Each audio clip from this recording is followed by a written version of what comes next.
March your engine!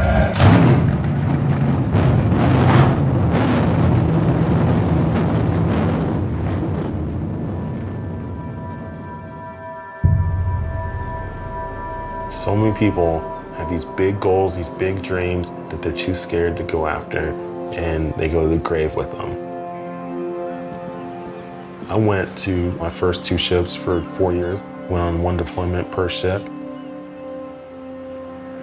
I just kept on having this vision of me racing in the Cup Series and walking out to driver intro when I was on the ship on deployment.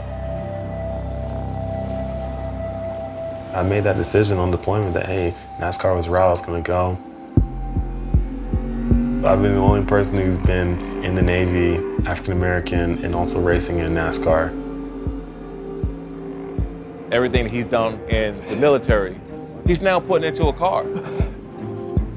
This work ethic is something that I've never seen before.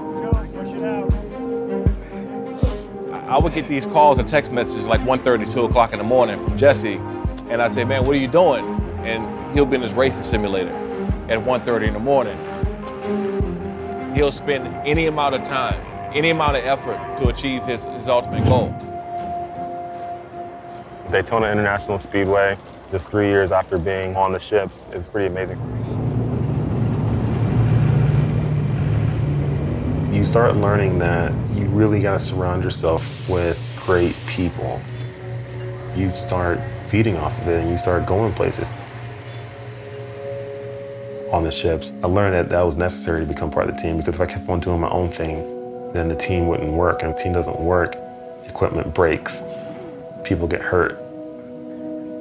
The people who are like-minded with you, they'll push you to stay on course.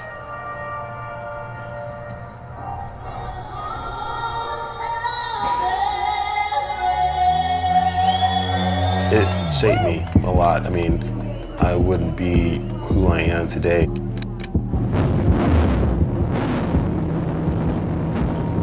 The first stock car race of 2018 is green. Here we go from Daytona.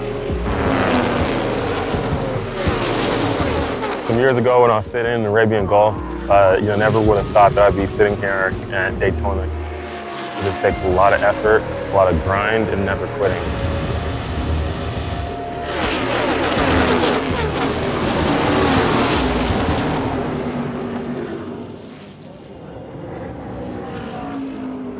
There was many times I wanted to quit. I wrecked out of 6 of my first 7 races. After each one, I could have easily been like, why am I doing this still? Quit. But I told myself, no, it's gonna get better. Went to my 4th race, wrecked again. Now it's gonna get better. Got to my 5th, wrecked again. Now it's gonna get better. Got to my 6th, and wrecked again.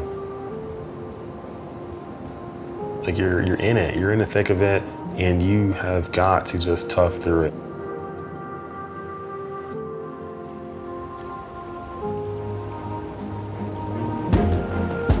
The amount of confidence I've been able to gain, the way I can attack goals, I learned a lot of it in the Navy, and I was not going to be able to do that if I wasn't.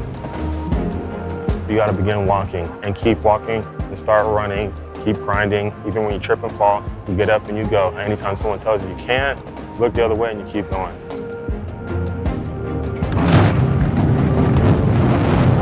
My name is Lieutenant Jesse Iwuji, and I'm a surface warfare officer in the United States Navy.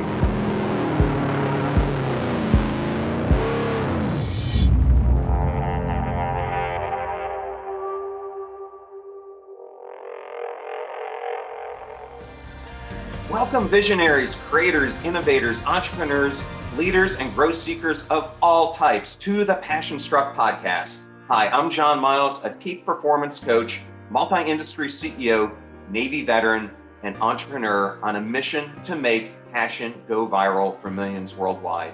And each week I do so by sharing with you an inspirational message and interviewing high achievers from all walks of life to unlock their secrets and lessons to becoming passion struck. The purpose of our show is to serve you, the listener, by giving you tips, tasks, and activities you can use to achieve peak performance and pursue the passion-driven life you have always wanted to have. Now, let's become Passion Struck. Welcome to the Passion Struck podcast and episode 61. And this is a very special one with NASCAR Xfinity driver Jesse Iwuji. So excited for you to hear this incredible episode that we have today. And Jesse is our second episode in the month of September that are featuring veterans who served in the 20-year War on Terror. It's our salute to them. If you didn't catch last week's episode, it was with the Blackall Racing Team, a veteran-run team with owners Janet and Tony Blackall.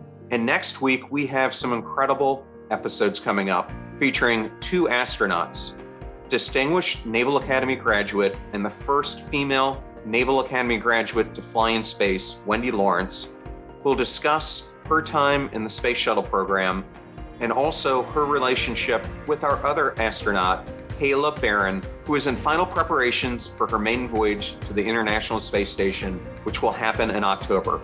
And then I have 3 episodes with former Navy SEALs. The first is with former Navy SEAL Commander Mark Devine. The second is with former Navy SEAL and retired Army Colonel Dr. Bob Adams. And the third is with retired Navy SEAL William Branum. Some amazing content, and I hope you get to check all of them out. I did want to recognize an event that happened to me today. I received a call completely out of the blue from a veteran who I had never spoken to before. And he had happened to see a recent episode I did with Dr. Michael Lewis on traumatic brain injury.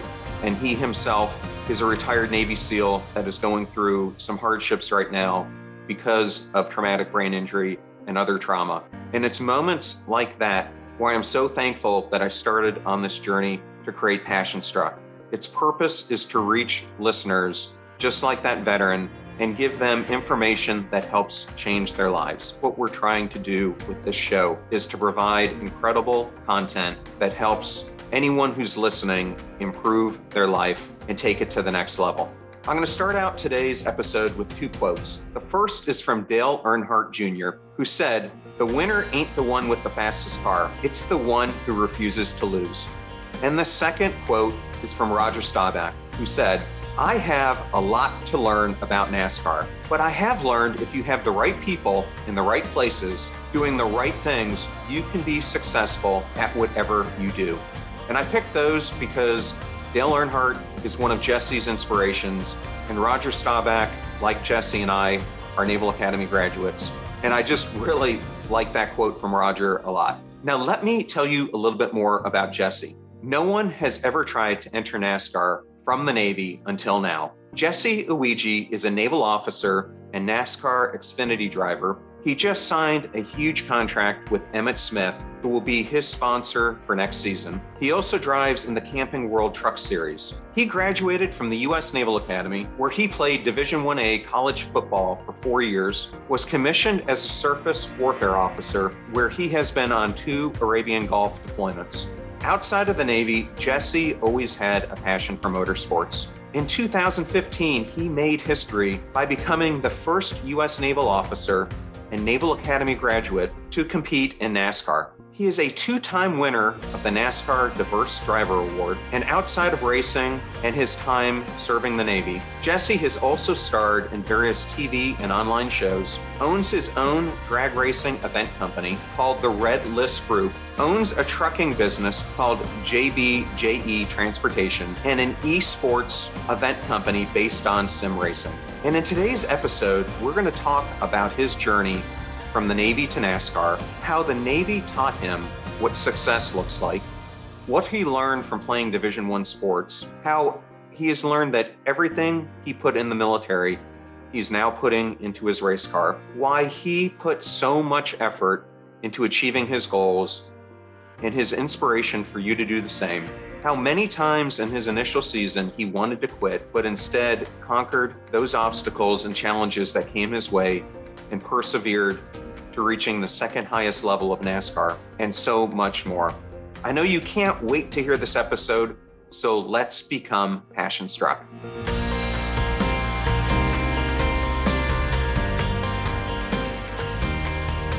Welcome to this special episode of the Passion Struck podcast, and I am so excited today to have Lieutenant Commander Jesse Iwuji, who is also a NASCAR Xfinity driver. Thank you, Jesse, so much for being on the show today. Yeah, thank you so much for having me on the show. Well, we both happen to be Naval Academy grads, and I reached out to you after reading Shipmate magazine, which is our alumni magazine, and seeing this great spread on your story. And having lived myself in Mooresville, North Carolina, in the heart of NASCAR for many years, I just had to do this interview. So what an amazing story of transition for you. Congratulations. Thank you. Thank you. Yeah, it's been a pretty crazy, interesting journey. So like me, you were a Division I athlete at the Naval Academy. I happened to do cross country, track and field, and then cross country. And you spent all 4 years, as I remember, playing on the football team. Can you tell me a little bit of how varsity sports has prepared you not only for your career in the military, but now being a professional athlete? Yeah, so playing varsity sports at the Naval Academy has done a lot for me physically, mentally, spiritually, all of that. It helped me understand key concepts, key things that are very, very important towards succeeding in anything you want to do in life. There was a lot of different virtues, a lot of different things that we learned from our coaches on the football field. One of the biggest lessons I learned, especially at the Naval Academy through our coaches, was our coaches always had this saying.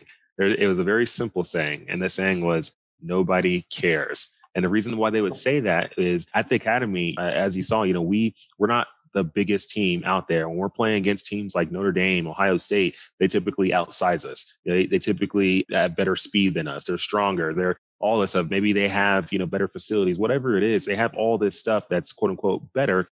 But at the end of the day, no one feels sorry for us. We still have to line up just like they do every single down and fight for that win. And what did we do? We beat Notre Dame twice while I was at the academy, a team that should have stomped us every single year. They didn't. And that's because we never felt sorry for ourselves, even though the other team might have this, might have that, might have these 5-star recruits, 4-star recruits, potential NFL players, future NFL stars, whatever it is.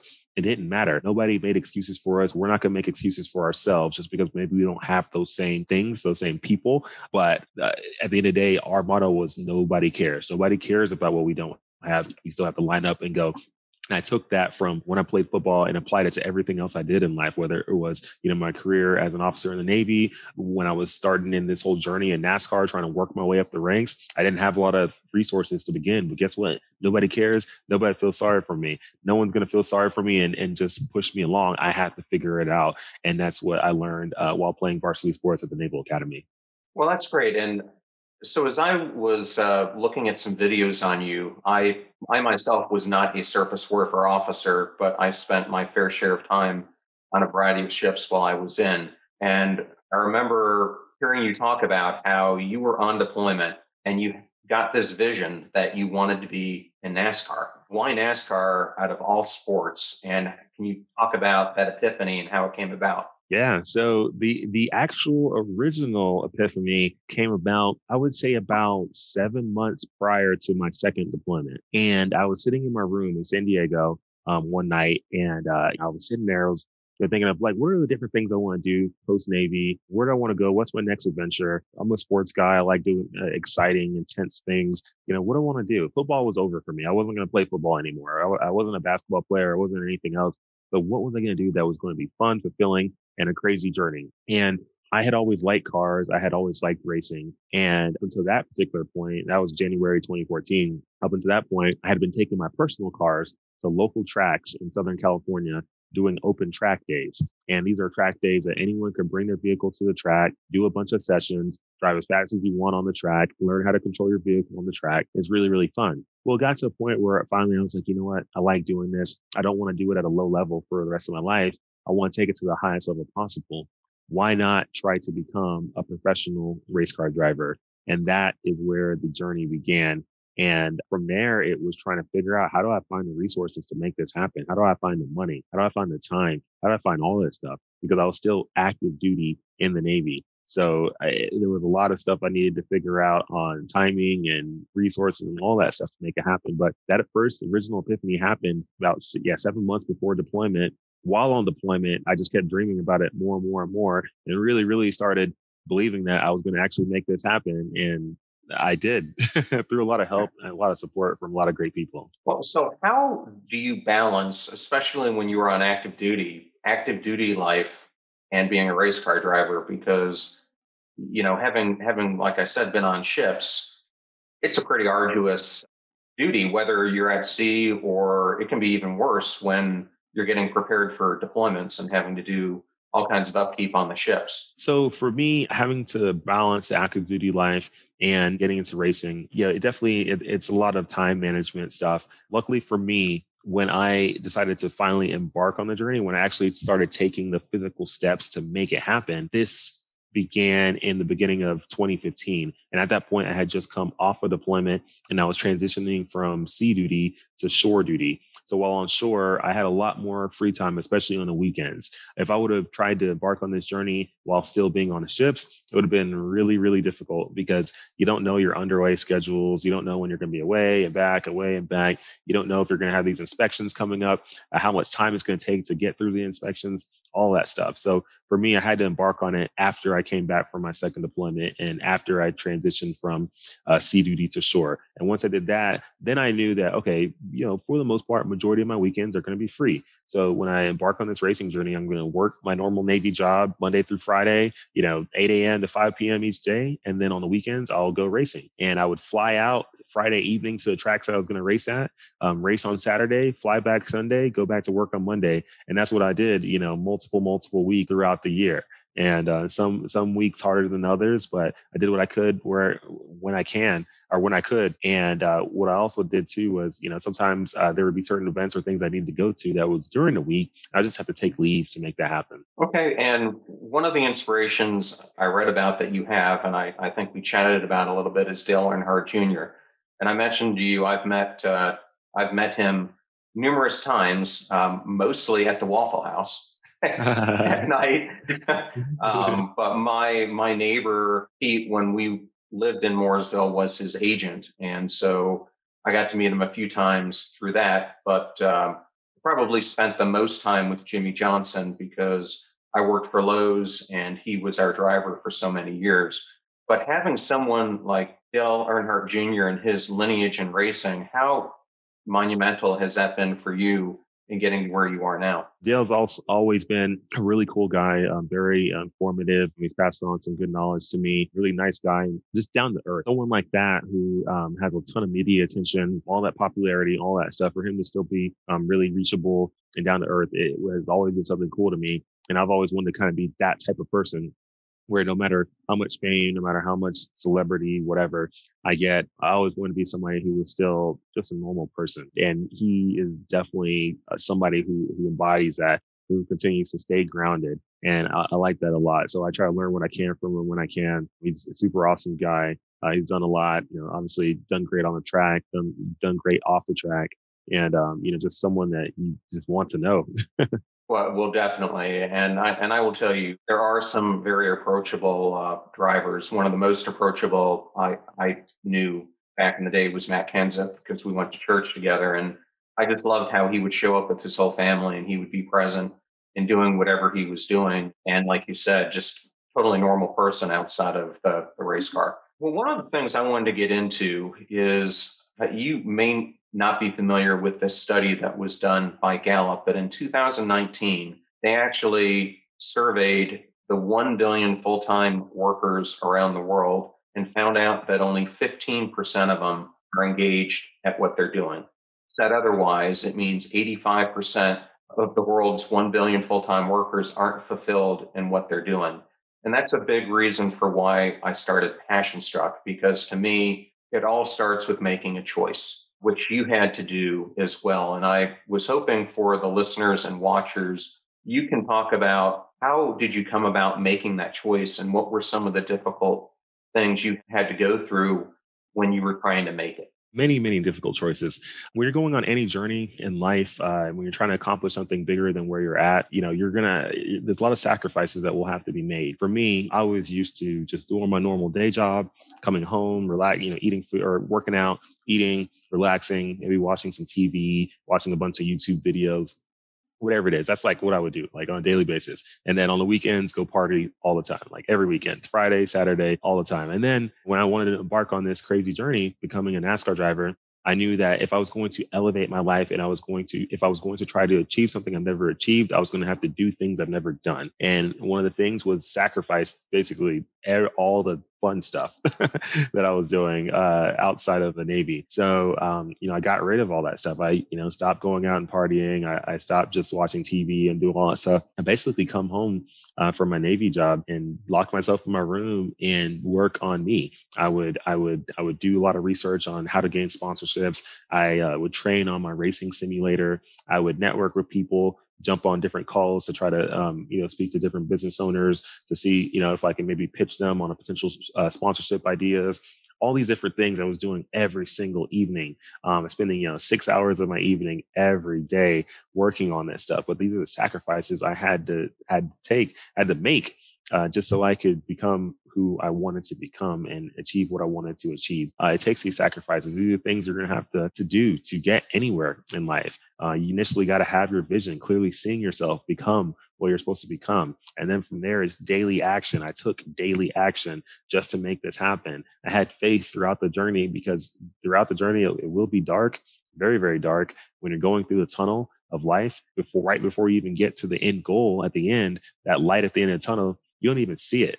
It's still pitch black. Even if you're a few inches away from the end of the tunnel, it's still pitch black, and you have to have faith that you're going to get to the end. And then while doing all this stuff, one thing that was very important was along the way, a lot of people will reach out for help because maybe they're inspired by your journey or what you're trying to do.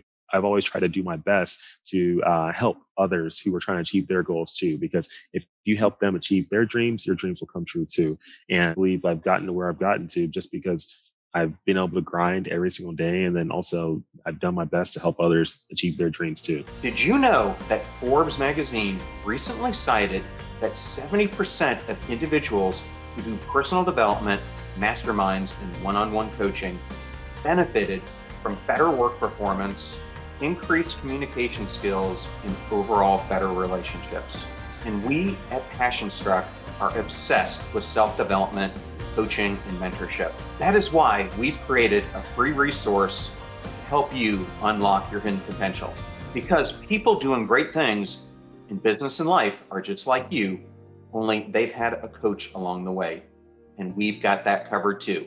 Let us show you the systems and frameworks that we teach growth-minded individuals to help them step into their sharp edges, execute on their passion journeys, and get predictable results time and time again. Go to passionstruck.com/coaching right now and let's get igniting.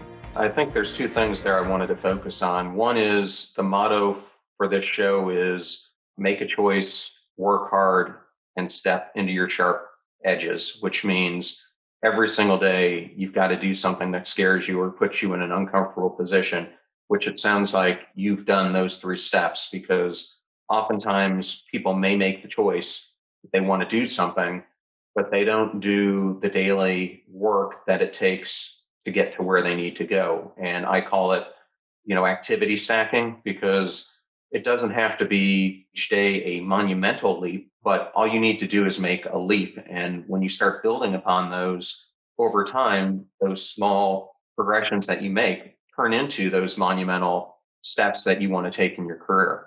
And the other thing I heard you saying that is the philosophy of I can, because I think so many people out there, when they get these life-changing opportunities, they haven't done the work necessary that gives them the confidence that when that opportunity presents itself, they say yes, when we all have this inclination to maybe say no because it's uncomfortable. So how do you propel yourself? Because saying yes to the Naval Academy was a choice. Saying yes and deploying to the Persian Gulf a couple times is a choice. How do you continue to have this attitude that you say yes to things that are presented to you instead of saying no to them?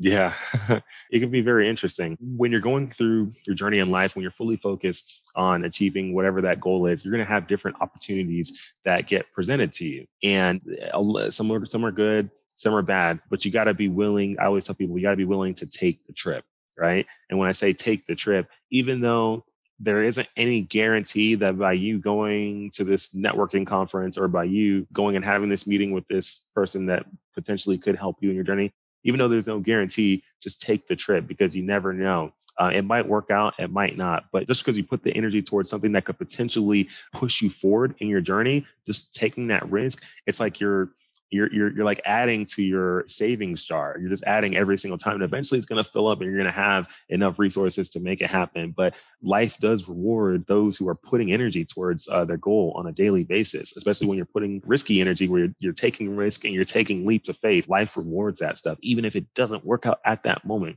So that's why, I say yes to a lot of different things. But then it gets to a point too, you got to taper back because you can only do so much in 24 hours each day. So then when a lot of opportunities start presenting themselves, then you got to really simmer down and be like, okay, which one of these opportunities are actually going to make sense, are going to be quality opportunities? Because the quantity of those opportunities will eventually start coming, especially when you're putting a ton of energy towards something. I just got to find out which ones are quality so that you stop just making movement and you start making progress. And that's a big part of it. But yeah, like you mentioned with the I can thing, there's two types of people in this world. There's people who say I can, and there's people who say I can't. And both of them are usually right. So it's all a mindset thing. How are you going to set your mind up? Are you going to be that I can? Like somebody says, hey, this is impossible. Be like, it's not, I can. Even though it looks impossible, you just go try. You probably will make it happen. But if you tell yourself you can't, your mind immediately shuts off all possibilities, all thought processes that could potentially figure out the issue. Yeah, I think that's a great answer. And as I'm sure you have been on this journey, there have been people who have told you, this is such a crazy idea. How could you possibly ever do this? Giving you that negativity. How do you overcome those doubters, especially in the early days when I know you wrecked a number of times during your first races? How did you get over those periods where many people would have just given up? I'm sure you were hearing it from all sides, yet you persevered through it. How did you muster the courage and strength to do that? I never let anyone's opinion of me become my reality. That was the biggest thing. And I heard that quote from a fellow named Les Brown. He said that, someone's opinion of you does not have to become your reality. And when I heard that, I was like, wow, that is powerful. That's how you say yes to yourself. People are going to doubt you. People are going to say that you can't do this based off of their interpretation of you or what they, think your talent level is, your skill level, your resource level, whatever it is. People will form their own opinions, but you don't have to let their opinions of you become your own reality. Only your opinion of yourself matters. Only you saw the vision, seeing yourself where you're supposed to go, what you're supposed to become, who you're supposed to be. Only you saw it. God gave us each individual visions of where we're supposed to be in life. And guess what? He didn't give it to anybody else. He didn't give you my vision. He didn't give me your vision. So I can't even see your vision for myself, but I can see my vision for myself. And because I can see it, that means I can go achieve it. And if you can keep that in mind, anybody out there looking to accomplish big goals and dreams, just keep in mind, you are the only one given that vision. So nobody else has any kind of right or any kind of say so or any kind of validity to ever tell you or doubt your vision. Now, people can doubt your effort, but they can't doubt your vision. Like when your vision comes, guess what? That means it is something that is achievable by you. Now, if your effort's not there, people can doubt that all day. You can have the vision and not give the effort. Well, you can get that doubted all day. But if you have the vision, that can't be doubted. That's something that's achievable. You put the right effort to make it happen. And that leads into, I have this philosophy I call the Mosquito Principle, and you've touched on a number of aspects of it, but it's oftentimes we find this passion that we're going after, but we let those negative influences, whether it be people telling you can't do it, going to the bar, or other things, get in your way. And that's why I say you have to conduct a mosquito audit of your life and get rid of what I call the pain in the asses, the invisible suffocators and the bloodsuckers, because those influences and people will profoundly keep you from achieving what you need to achieve and want to achieve in life. And I think you summed it up so well, both at the beginning of this interview and just what you said right there. So it sounds like that's exactly what you had to do in your own life, is to conduct that audit and get rid of those things that were holding you back from where you wanted to go. I It's not an easy thing to do. Yeah, no, that's true. It's not easy at all. And you hit it right on the head. You gotta, the circle around you, the people around you, you're gonna have to be very careful on who's around you and what information is getting into your head. Sometimes when you're going on a journey in life, you're gonna have to get rid of all the negativity, the people who are speaking negative words into your mind. You have to get rid of them. Sometimes it's family, sometimes it's friends, it's coworkers, whatever it is. You got to get them out of your circle. I'm not saying you can't be nice to them. You can still be nice to them, but you don't have to let them be the regular voices that come into your head. For me, what I did was, like I told you before, when I basically locked myself in my room and work on me, I stopped talking to a whole bunch of people who were my friends and all that stuff. I stopped talking to a lot of people. All I did was listen to like 2 or 3 different motivational speakers every day. So while I was working in my room on doing some research on potential sponsorships, racing on my racing simulator, training myself how to drive a race car, working on different presentations on my computer, while I was doing that for about 5, 6, 7 hours an evening, I would have these motivational speakers on my phone just speaking. There's motivation into the air from my phone or computer or wherever all evening long. And these are the voices I heard every single day for multiple years. And when you do that, and these are now the voices, these voices of encouragement, motivation, and great philosophy, when this is coming into your head on a daily basis, there's nothing you can do but change. You change it to someone who now believes that you can do anything. And that's what happened to me. It changed me. But it took like 2.5 years of doing that to get me into the right position. Well, I mean, it's a perfect lead into the law of attraction, and what you bring into your life and put out, you're going to attract. So what you think about, you bring about. Exactly. Now, one of the other things I wanted to talk to you about is I have not had the opportunity to be behind the steering wheel like you have. I have done the Richard Petty experience, and here in St. Petersburg, Florida, have a IndyCar race, and I got to sit behind a driver. But I don't think until you do either one of those things, you realize just how fast and how tricky it is to drive a race car. And so I brought up to you before we talked this concept that you have to have optimal anxiety. And I can think of no better place to need that than being a race car driver, because if you have too little anxiety, you're not going to give it your all. But if you have too much anxiety, I would think that's when it's going to cause you to make that mistake or do something that isn't going to lead you to having a successful outcome. So how do you achieve that optimal anxiety as a driver? Yeah, it's tough. It's a balance you got to have, because you got to be on edge. And I think that's what it takes as a driver. You have to be on edge with the race car. You got to find that edge where the car is not completely spinning out, but it's on edge where at any given moment it could, but you're so in control. You're in control of keeping it on that edge that you don't let it spin out, but then you're not driving it too slow. And that's the tough part about being a driver, is finding that optimal anxiety, which is basically being on edge. You're literally on the edge without going off the edge. You're out of control. You're in control of being out of control. It's a tough part, and the best drivers are able to do it the best. Good drivers are able to do it sometimes. I'm always learning and trying to find ways where I can continue to do that, but it takes a lot of focus. It takes a lot of energy, but it's definitely possible. That's great feedback. One of the things I always ask Naval Academy graduates when I have them on this show is, one of my favorite things when I was a mid was getting to watch a Forrestal lecture. And I wanted to ask you, if you were invited to the Naval Academy to give Forrestal lecture to the midshipmen, what would it be on? If I was invited to do a Forrestal lecture, I would title it as what you think about, you bring about. That's what I would title it as. And it would basically be very kind of law of attraction type lecture, where I would just kind of talk to people about mindset and how mindset is going to be what allows you to achieve all the great things that you're going to be able to achieve in life. Because everyone who gets there to the academy has a ton of potential to do amazing things in life. And most do. Some go off and just live normal lives. Some people don't. Some people end up falling into some pitfalls and things happen. And then others, go off and achieve great things. But I would like to kind of help people unlock their potential with the speech, and just really, showcasing them through my life stories and other people's life stories that I've seen, and just different philosophies of stuff to help them unlock their mind to understand that, hey, what you think about, you bring about. Your minds are very powerful.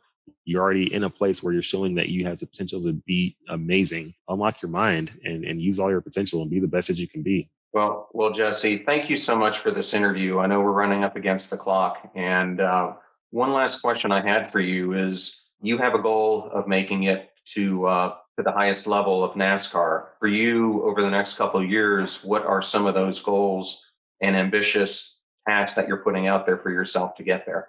For me, it's really working on the training side of it to continue to get more seat time in real race cars and also virtual race cars. Also, continuing to do what I can to expand the marketing efforts so that we can get more sponsorship, putting that together between seat time and sponsorship and all that. That's how we're going to be able to make that happen. So that's what I'm working on every single day, taking meetings all the time, doing a lot of different things, and just saying yes to myself, telling me yes to myself that I can actually make this happen. Well, great. And if the fans out there want to get a hold of you, how can they reach out to you on social media?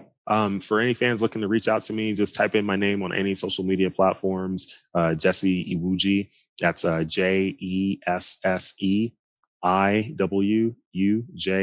I'm on all the social platforms, Facebook, Instagram, LinkedIn, Twitter, all of them. So people can reach out, send me messages. I answer all my messages. So reach out if you got any questions on anything or want support. Well, great. Jesse, thank you so much for coming on the show today.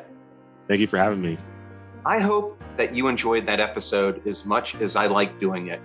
What an inspirational young man Jesse is. And if you truly love today's episode, it would mean so much if you could forward it to like-minded friends who need a weekly dose of inspiration. And if this episode truly resonated with you, I'd love to hear about it by getting a 5-star rating and hearing your comments. Those ratings mean so much to the popularity of our podcast. And if you haven't checked out our YouTube channel, it's at John R. Miles, and we have over 160 different videos up there pertaining to various topics, including personal growth, how to achieve peak performance, relationship advice, health and wellness, overcoming adversity, and so much more. And if there's a person that you want to hear me interview or a topic that you would like me to do an episode on, please DM me on Instagram at John R. Miles. Until then, I know you have so many choices of podcasts where you can go, and it means so much to us that you come and listen to this show. Now, I hope you apply it and become passion struck. Thank you so much for joining us. The purpose of our show is to make passion go viral. And we do that by sharing with you the knowledge and skills that you need to unlock your hidden potential. If you want to hear more, please subscribe to the Passion Struck podcast on Spotify, iTunes, Stitcher, or wherever you listen to your podcasts at. And if you absolutely love this episode, we'd appreciate a 5-star rating on iTunes and you sharing it with 3 of your most growth-minded friends so they can post it as well to their social accounts and help us grow our Passion Struck community. If you'd like to learn more about the show and our mission, you can go to passionstruck.com where you can sign up for our newsletter, look at our tools, and also download the show notes for today's episode. Additionally, you can listen to us every Tuesday and Friday for even more inspiring content. And remember, make a choice, work hard, and step into your sharp edges. Thank you again for joining us.